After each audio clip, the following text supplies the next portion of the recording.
명태균 씨가 김건희 여사와 통화했다고 주장하는 지난해 2월 중순엔 경남 창원 의창 지역구에 나설 국민의힘 후보자가 아직 결정되지 않은 상태였습니다.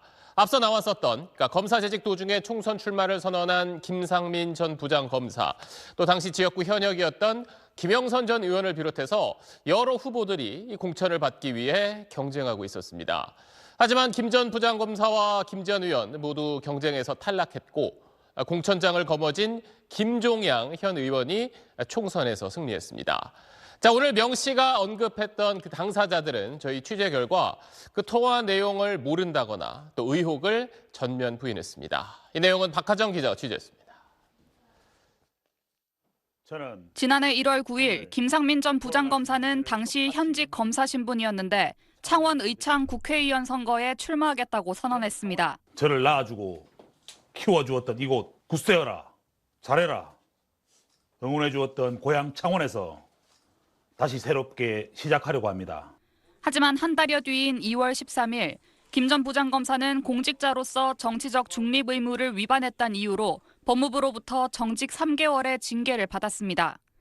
명태균 씨가 김건희 여사와 통화했다고 주장한 시점은 이로부터 며칠 뒤인 지난해 2월 16일에서 19일.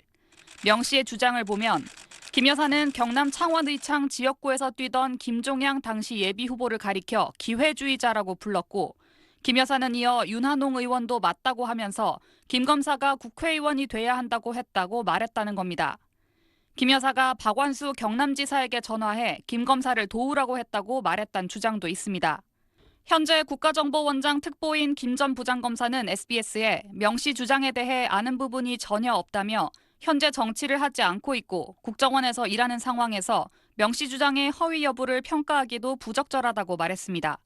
박완수 지사 측은 박 지사가 해당 시기에 김 여사와 통화한 적이 없다고 했고 윤한홍 국민의힘 의원 역시 그 무렵 김 여사와 소통한 사실 자체가 없는 데다 당시 김 전 부장검사를 몰라서 추천할 수도 없었다는 입장입니다.